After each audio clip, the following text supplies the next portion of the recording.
안녕하세요. 오늘은 좋은 날입니다. 12월 13일 수요일이고요. 겨울인데 봄날 같습니다. 중요한 일들이 있었고 기록 남기려고 수요일은 웬즈데이잖아요. 영어로는. 그래서 웬즈데이에 대해서 얘기해 보려고 합니다. 제일 먼저 이 그림 프란시스 베이컨이라고 저희가 알고 있는 프란시스 베이컨이 두 명이 있습니다. 한 명은 경험주의 철학의 아버지라고 알고 있는 프란시스 베이컨이고 아마 이름이 성이 똑같은 걸로 봐서 같은 집안 사람이 아닐까. 또 한 명은 보시는 것처럼 경험주의 철학의 아버지가 아니고 화가 프란시스 베이컨입니다. 이 양반은 그림이 이런 그림들을 많이 그렸습니다. 인터넷 검색해 보시면 나는 이거 한 200억, 300억 주고 이런 그림을 안 사고 싶다라는 분들도 계실 텐데요.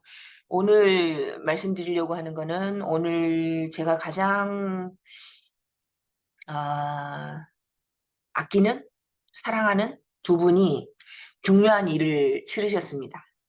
또 다른 아, 단계로 나아가는 그 경계점이었고요. 잘 일이 진행된 것 같습니다. 그래서 그걸 기념하려고 더하기 갑자기 겨울인데도 촉촉한 겨울이 원래 촉촉하죠.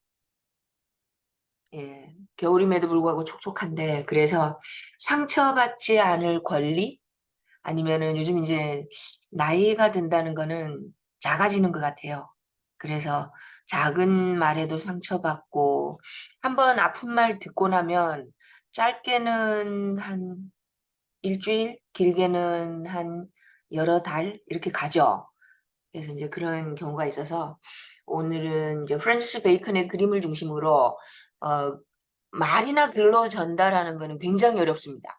그래서 예술, 저희가 시를 포함해서 그림도 그렇고 아니면은 조각이나 아니면은 뭐 건축물도 그렇죠. 예술이라는 이름으로 불릴 수 있는 것들 또는 미학 여러 가지가 있는데 왜 그렇게 임팩트가 크냐? 말이나 글로 전달하는 것보다 굉장히 선뜻 와닿죠. 어느 날 갑자기 문득 이렇게 말로는 못하는데 느껴지는 그런 게 있습니다. 그래서 이 양반 그림이 왜 조금 어떻게 보면 그로테스크한데 왜 이렇게 비쌀까요? 누군가 그랬던 것 같습니다. 어떤 철학자가 예술이 100년을 앞서간다. 그 다음에 이제 철학이 쫓아가고 그 나중에 한참 뒤에 학의 이름으로 뭐 과학이란 이름도 좋을 것 같고 이런저런 형태로 여러 가지 학문들이 수반된다라는 말을 했던 것 같습니다. 그래서 그림을 보면 뭐가 떠오르세요? 이거는 프란시스 베이컨이라는 사람의 자화상입니다. 보시면. 그리고 여기는 뭐 삼면화라고 널리 알려져 있는 거고요. 뭘 그린 거야? 뭔지 모르겠는데 여기는 입 같죠? 여기는 머리인데 뭐 입이 절반인 것 같고 여기도 뭔가 꿈틀거리면서 다른 형상이 튀어나올 것만 같은 요런 그림이고요. 그리고 요거를 이제 철학적으로 본격적으로 다룬 양반이 칸트입니다. 칸트. 임마누엘 칸트. 굉장히 작은 키에 동네 사람들이 그 양반이 정확한 산책 시간에 시계를 맞추었다라고 할 정도로 규칙적이고 태어나서 죽을 때까지 자기 고향을 한 번도 벗어나 본 적이 없었던 그런 분이었죠. 한 번 산책 시간을 어겼대요. 그게 이제 유명한 일화인데 에밀을 읽다가 루소 아시죠? 루소. 장자크 루소. 루소의 에밀을 읽다가 산책 시간을 놓쳤다라고 합니다. 그래서 에밀도 한번 기회 되시면 보시고요. 그래서 이 사람은 기존에 저희가 경험이 먼저냐 아니면은 거기서부터 우리가 길어 올린 형상이 먼저냐. 그러니까 이게 우리 동양 철학으로 말하면 이기론입니다. 이기론. D, 머티리얼 또는 매터입니다. 매터. 서양 철학 저희가 이제 문화 식민지라고 표현하죠. 종교부터 학문부터 저희가 뭐 조선시대 천문학을 배우는 거 아니잖아요. 물론 뭐 유니버셜 아니냐 그러면은 드릴 말씀이 없지만 그래서 진료 또는 기 그다음에 이기론 할 때 기입니다. 그다음에 매터 이 매터가 이제 자연과학으로 오면서 매스로 가죠. 그래서 질량 보존의 법칙이라고 기억하시죠? 저희 학교 다닐 때 배웠던 거. 그리고 리는 뭐냐면요. 요거는 폼입니다. 폼. 그러니까 재료로부터 빚어낸, 만들어낸 형상이라는 뜻입니다. 그래서 리 그러면 이제 이법, 이치, 이성 할 때, 아, 그 양반 정말 합리적이다라고 할 때 그 리죠. 근데 우리의 합리는 서구의 합니다. 뭐 그렇게 볼 수도 있을 것 같고요. 어쨌거나 그래서 여기 기가 펀더멘털하고 기가 베이스가 되고 기가 모든 것이다 라고 하는 게 이제 번박하게 얘기하면 경험주의 철학입니다. 근데 그게 아니고 거기로부터 우리가 길어 올린 거 이법, 법칙 또는 이제 어르신들 좋아하는 이치에 맞게 살아라 라고 할 때 그 이제 법도 이것도 될 것 같아요. 그리고 조금 이제 정치적으로 보면 레짐도 됩니다. 지금이 어느 정권이냐라고 할 때 레짐 스페링이 틀렸나 봅니다. 예, 레짐도 됩니다. 레짐도 되고 또 뭐가 있을까요? 우리말로 하면은 어느 정권이냐 아니면은 또 어느 시대냐 어느 규범이 지배하고 있느냐 그런 모든 것이 다 될 것 같습니다. 그래서 그게 이제 리를 중요시하는 합리주의입니다. 데카르트 나는 생각한다 코로나는 존재한다 라고 얘기했던 거고요. 아니면은 과학적 추론으로 보면은 요거는 귀납 요거는 연역 이렇게 되겠죠. 그래서 이제 귀납과 연역을 합한 거 폼 더하기 메터다.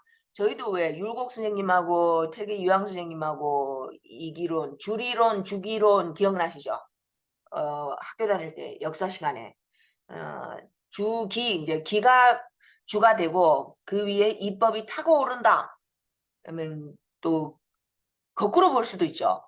기가 베이스가 되고 그 위에 어떤 우리가 보려고 하는 뭔가가 입법이랄까 체제랄까 우리가 그걸 어떻게 받아들여야 될지 그런 것들이 그다음에 뒤에 따라온다라고 얘기했던 디발 이승론 기억나십니까?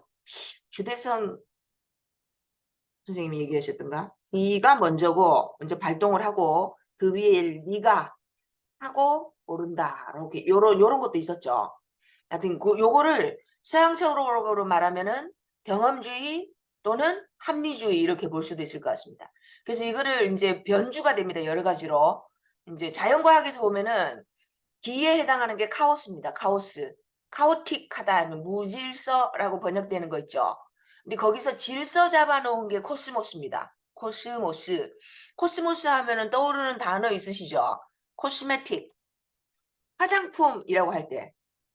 코스메틱이라는 게 이게 이제 믿거나 말으시거나 그냥 놔두면 어디가 눈이고 어디고 코가 누군지 모른대요. 그래서 얼굴에 여기는 코고 여기는 입이고 질서를 잡아주는 것 요게 코스메틱스 그래서 화장품의 어원입니다. 그냥 놔두면 얼굴이 이렇게 풀빵 같아가지고 저처럼 붉게 칠한 곳은 입술이요. 도톰하게 튀어오르게 표현한 곳은 콧망울이요. 아니면 눈두덩이 이렇게 시커멓게 너구리처럼 칠하잖아요. 아니면 조금 푸르둥둥하게. 그렇게 하면 여기가 눈이요. 이렇게 하는 거.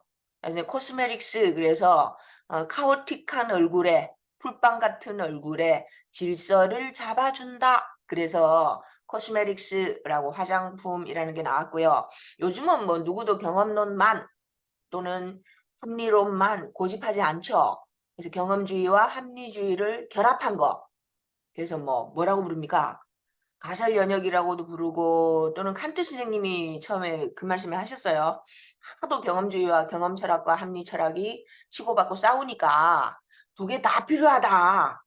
그래서 뭐라고 표현하셨냐면 정확한 표현이 리만 있고 그 다음에 기가 없으면 그러니까 다시 표현해 볼게요. 폼만 있고 머티리얼 내용이 없으면 어떻게 될까요? 텅 빈 깡통이다. 그러니까 폼만 있고 알맹이 내용물이 없으면 empty 공허하다라고 표현하셨고요. 거꾸로면 어떻게 될까요? 재료는 뭐가 많아요. 냉장고를 열었는데 재료는 굉장히 많아요. 근데 내가 요리를 할 줄 몰라. 꽝손이야. 그러니까 레시피가 없으면 어떻게 됩니까?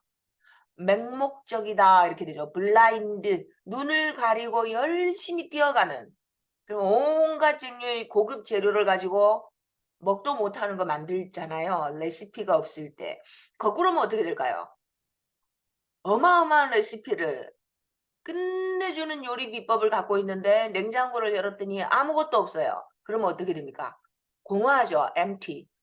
그래서 요거 두 개가 모두 필요하다라고 그렇게 이제 칸트 스님이 말씀을 하셨죠. 근데 오늘 말씀드리고 싶은 거는 그게 아니고요. 저희가 모더니즘, 포스트 모더니즘하고도 연결되어 있는데요. 한번 보세요. 저희는 모더니즘 철학에서는 뭐라고 얘기했냐면 우리는 날 때부터 나는 누군가가 정해져 있다. 그렇게 봤던 거죠. 그러면서 원래 나의 아이덴티티는 정해져 있는데 거기서 이러저러한 나의 모습이 변주되어 나온다. 이렇게 생각했었어요.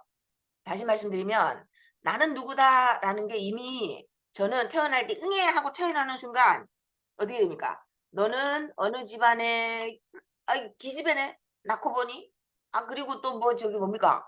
아이고 집에 돈도 없네? 그리고 뭐 물려줄 것도 없고 그 신분도 미천하네? 이렇게 되는 거. 비잉에서 이러저러한 나의 모습들이 변주되어 나오죠. 그러니까는 여러 가지 나의 변양태 아니면은 이러저런 변덕이라고 표현하시죠. 그리고 20대이나 30대이나 40대이나 아니면은 결혼하고 나 우울증 걸린 나 아니면 또 뭡니까? 이러저러한 거. 어떤 자격증을 땄을 때 아니면은 취직했을 때 아니면 첫 아이 낳았을 때 이런 식으로 요게 모더니즘이에요. 그런데 지금 저희가 살아가고 있는 포스트 모던이라 부를까 아니면 후기 구조주의 뭐라고 부르시든 간에 그건 아닙니다. 저희는 태어났을 때부터 아무것도 없어요. 근데 뭐가 문제냐면 살면서 이러저러한 변덕을 부려요. 이렇게도 해보고 화장도 해보고 연애도 해보고 어쩌고저쩌고 하다가 하다가 동일한 일정한 모습이 반복돼요. 일정한 모습이 일정한 양태가 모양이 반복된다. 그럼 어떻게 됩니까? 이것이 20대의 나는 그랬구나. 그렇게 되는 거죠. 나 그때 그랬었어.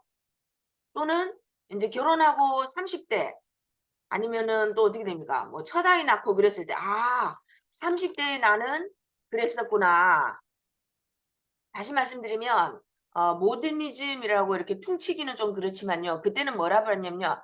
나라는 건 태어날 때부터 정해져 있어요. 붙박이로. 이걸 동일성이라고 부르시든 간에 아니면은 being이라고 부르시든 간에 아니면 아이덴티티라고 그대로 이제 저희는 정체성 뭐 아이디 보여주세요 이렇게 하시잖아요.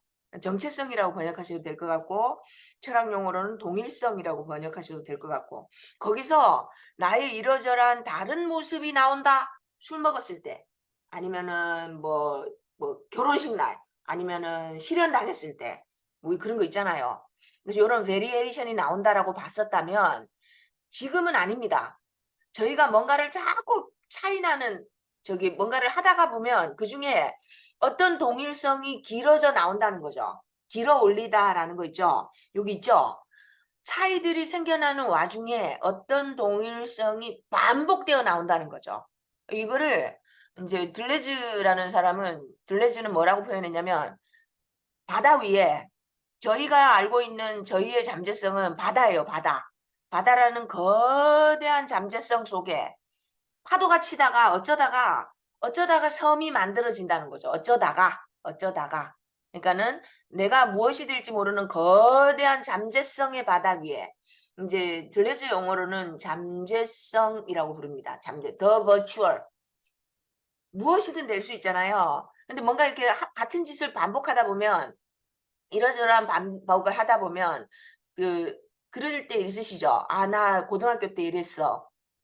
아니면 나 20대 때 그랬어. 아니면 나 결혼하고 나서 이랬어. 반복되는 모습이 나오잖아요. 그런 거를 차이 속에서 반복이 길어져 올라온다라고 표현했던 거죠. 다시 말씀드리면 원래부터 붙박이, 비인이 아니고 원래는 차이밖에 없어요. 근데 어쩌다가 같은 모습이 반복되더라. 그래서 이제 이게 들레즈 용어로 그대로 옮기면요. 차이 나는 반복이라고 표현합니다. 그래서 들레즈는 요 차이에 해당하는 거를 더 버추얼, 잠재성, 더 버추얼이라고 표현하고요. 요 반복되는 거를 현실화되어서 나온 거잖아요. 더 액츄얼이라고 표현했습니다. 그럼 어느 게 먼저일까요? 영원한 건 뭘까요? 다시 원래로 돌아가 볼게요. D가 영원할까요? 리가 영원할까요? 시대별로 저희도 보세요. 똑같이 한반도, 동북아에 이렇게 반도 요렇게 있죠. 그리고 이제 그 동해 건너고 이렇게 가면은 일본이라는 요렇게 섬나라가 나오고, 그죠? 그 속에서 똑같은 재료예요. 거기서 어떤 때는 이런 모형이 여러 개의 리가 길어져 올라오죠. 어떤 날은 고려, 어떤 때는 조선, 그 먼 옛날에는 고조선이라고 불렀고요. 지금은요, 대한민국, 앞으로 100년 뒤에, 앞으로 1000년 뒤에는 뭐라고 불릴까요? 그게 폼입니다. 폼. 그래서 베이컨의 그림이 이렇게 그로테스크한 그림이 왜 이렇게 비싸냐? 지금의 철학하고 맞닿아 있습니다. 요런 밀가루 반죽 아니면 진흙 덩어리로 어떤 얼굴을 만들고 싶으세요? 선생님들 살 덩어리로 성형을 해서 메스를 갖다 대고 실리콘을 집어넣어서 어떤 형상을 빚을 수 있을까요? 재료를 그린 거예요. 그래서 예술이 100년 앞서간다라고 과장하지 않더라도 이 양반들은 우리가 가고 있는 사고를 앞서 본 무당들이 아닐까. 예술가는 무당이다. 뭐 우리가 보지 못하는 또는 우리가 겪게 될 세상을 미리 보여주는 그런 존재들이 아닐까. 근데 이거를 베이컨만 말한 게 아니고요. 오늘 말씀드리고 싶은 건 요거였습니다. 베르그송이라고 철학자입니다. 진화의 역사를 보면 자기 종의 에센스를 고집하는 생물체는 결국 멸종한다. 지구상에서 이제 사라지는 거죠. 종, 익스팅션. 그러니까 저희 왜 조선시대 제일 무서운 벌이 삼족을 멸하라 였잖아요. 종, 종, 종. 이것도 폼이에요. 선생님들 쓰고 있는 온갖 이름들 있죠. 하여튼 그겁니다. 그래서 오늘은 요거 말씀드리고 마무리할게요. 그 류용모라는 구한말의 철학자가 있었습니다. 이분이 요렇게 생겼습니다. 저도 누군지 몰랐는데요. 기독교 철학자라고도 하고 구한말에 지금 알고 계시는 함석헌 선생님의 스승이기도 했고요. 늦게 태어날수록 불리합니다.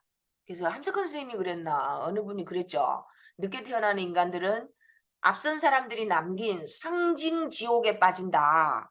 왜냐하면 살다 간 흔적을 남기려고 이러저런 이름들을 붙이거든요. 상징 지옥에 빠진다.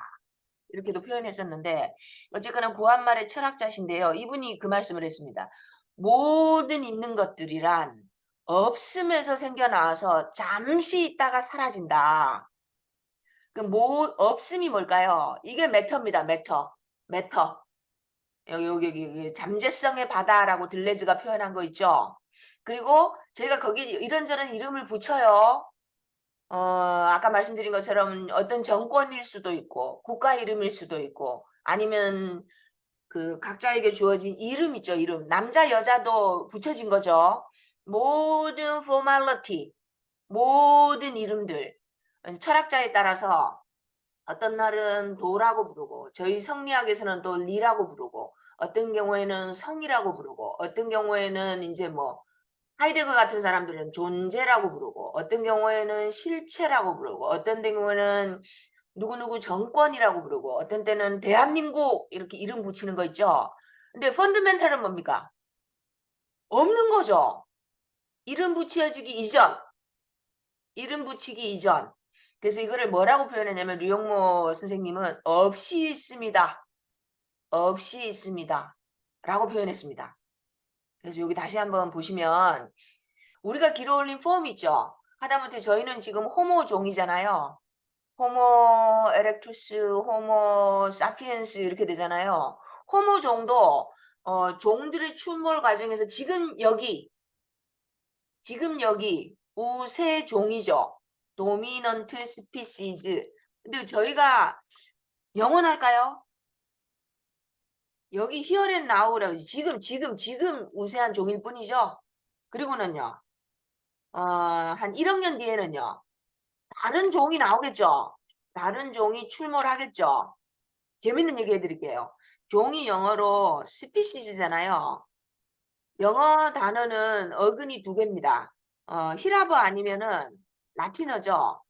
근데 히라보로는 에이도스, 그래서 이게 이제 현대 영어로 폼이라고 바뀌었잖아요. 근데 라틴어로 옛날 폼에 해당하는 단어가 스피시즈입니다. 요겁니다. 요거 종. 여기 철학이 반영돼 있죠. 지금 호모가 우세종이지만 호모 사피엔스. 근데 이게 1억 년 뒤에는 모르죠. 우리가 멸종할 수도 있고, 그죠? 그거를 베르그송이라는 철학자가 아주 옛날에 이미 경고를 했습니다. 지금이 영원한 것처럼 폼을 고집하는 생물체는 결국은 사라질 거다. 이렇게 경고했던 거죠. 그래서 오늘 드리고 싶었던 말씀은 요겁니다. 요거. 기가 먼저냐, 리가 먼저냐. 저희가 만약에 서구 제국주의 개화기를 잘 견뎠다면, 중국이 아편전쟁을 잘 넘겼다면 아마 지금 성리학을 배우고 있었겠죠. 기냐 리냐를 배우고 있었을 건데 그렇지 않습니다. 지금은 세계 종교 기독교죠. 그래서 다른 걸 배우고 있죠. 그래서 그 양반들 말로 진료가 먼저냐, 매터가 먼저입니까, 폼이 먼저입니까? 그 2가지를 이야기하고 있습니다. 그래서 다음번에는 이어서 다른 내용으로 한번 논의해 보겠습니다.